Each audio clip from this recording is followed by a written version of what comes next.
Hey there, Raider fans. Here's the preview for the San Diego Chargers versus the Oakland Raiders. Few thoughts. First of all, before I go into talking about that, I'll talk a little bit about the roster, and then I'll talk about the game itself, what we can do if we want to win. First of all, with the roster, we have the 53-man roster out. I didn't talk about it in my last video. Uh, so, the, Obviously, in quarterback, big controversy, Jeff Garcia got cut. Some people say this is stupid. He was the best player we had. Jamarcus Russell's garbage. Whatever. But what we did is that we signed him for competition reasons over the OTAs and all throughout the practice. I think that's the reason why we temporarily had him, is for that reason. And Garcia was ineffective. Jamarcus Russell beat him in the competition throughout, and the other two quarterbacks must have as well. That's why you signed multiple guys in obviously throughout the OTAs and the summer training camps. You got to promote competition, and whoever best person wins. And Garcia lost. And then at running back, hopefully Justin Fargas can leave, so Lewis Rankin comes in with McFadden and Bush. I like Lewis Rankin a lot. He looks very solid. At the wide receiver position, I'm very shocked that Nick Miller and Todd Watkins make it. Miller was the one who fumbled the punt. Watkins has been a solid possession receiver, I think. But Miller was supposed to be too, yet he botched a punt. That offensive line, we got a backup for every position. That's the good news. So we have 10 people. Defensive line, a lot of no-namers. I mean, need a lot of help on the defensive line. That's why we got Richard Seymour for that reason. That linebacker, questions on Kirk Morrison. Hasn't been the most effective. But Ricky Brown and Thomas Howard should cover well there. Williams and Austin will provide good depth. At cornerback and defensive back, area safety, Asamoah should be okay.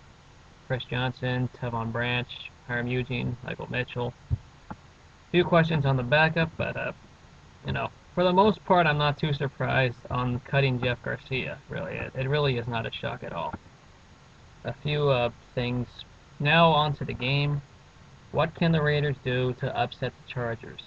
I'm pretty sure the Vegas odds right now have us as a big underdog in our own house. I mean, last time we had a primetime home game on national television was against the Broncos, and we got embarrassed. I mean, I really want to avoid that, please.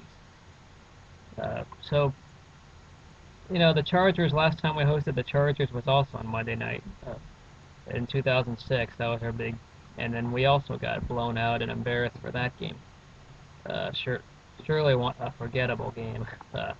Sean Merriman pretty much that was his breakout game, and he surely came out to really toy with us big time. We are the 9-point underdogs according to the Vegas odds of this game. We're going to need to stop LaDainian Tomlinson as well as Darren Sproles.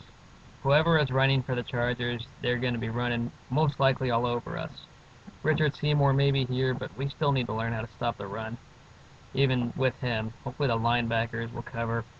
But Thomas Howard, the most underrated linebacker out there, hopefully he will make the big difference in stopping the run. Because at middle linebacker, there's question with Morrison. Ricky Brown should be hopefully solid. Then also Phillip Rivers. Can we contain him enough? Maybe sack him enough and rush him hard enough. We need to really stop Phillip Rivers early on, because that will be a big key throughout the long run. A few thoughts, though, also with the other things, On offense, will Jamarcus Russell be solid or not? Will he have an effective game? Will he make key moves or key mistakes? Throughout the last two games, the Raiders ended like a completely different team. A team that we wouldn't see normally, because we dominated. At least we made Houston's offense look average. Matt Schwab didn't play well, and they stopped Andre Johnson to only like a few receptions. Completely different team right there. And then Tampa Bay. We were down by 10 points, and we came back scoring 17 unanswered. That was not the typical Raiders that we knew beforehand, but they came back in the fourth quarter winning and knocking the Bucs out of the playoffs. We all know what happens when the Eagles took the last playoff position there. So, can they build that momentum into next season? We saw the Saints and Seahawks were running all over us. Well, see, the Seahawks game had a bunch of third stringers in there, but the Saints owned us, and this has been a cause for concern.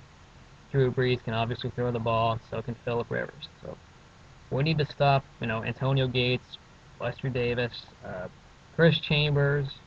We got to stop all those wide receivers, and Asamoah cannot do it alone. It's the question. The question in the secondary is Chris Johnson and the safety position. Because Chris Johnson did well, even though he got owned in a few games. He did well for the most part compared to how D'Angelo Hall did in the second half of the season.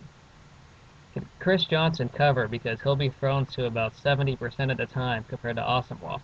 No one likes to throw to Asamoah, so they'll try to take advantage of the safeties, the young safeties, and Chris Johnson. The safeties, we don't even know who's the starters between Tevon Branch, Michael Mitchell, or Michael Huff, Hiram Eugene. We don't know between those four. I liked Tevon Branch. Yes, we drafted a fast guy, but if you watched him when he was healthy, he was pretty solid, and he was not a reach because he was taken in the 4th round. So Tevon Branch should be solid, I think. But whoever's playing the other safety position, whether it's free or strong safety, we found out last season Michael Huff cannot play free safety. He was terrible throughout last season, and that's why we were blown by certain teams that know how to pass. So, will it be Hiram Eugene who took over the free safety position? Could it be Michael Mitchell, the rookie? Could he make an impact? Mitchell, from what I've heard, is injured, but we need Branch and Hiram Eugene to step it up, because those are the two that will be cause with Phillip Rivers. They got to defend his passes. On the offensive side of the ball, can we prevent all the holding penalties? The zone blocking scheme has worked for the most part. We had a decent running game with Fargus, McFadden, and Bush. McFadden has to be the obvious starter. He's got that breakaway ability, perfect versatility, and we need to use McFadden effectively. Bush could be good on carrying as a power running game.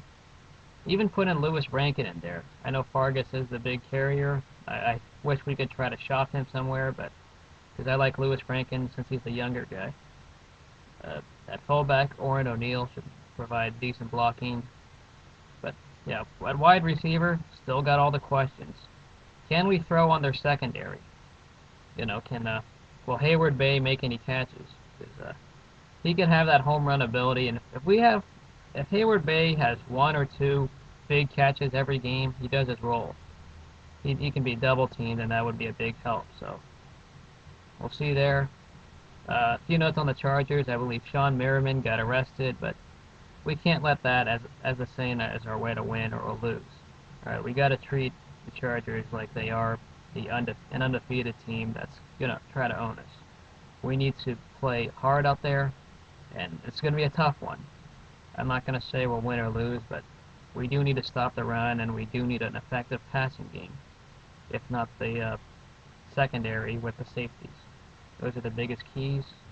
I'll see you guys later.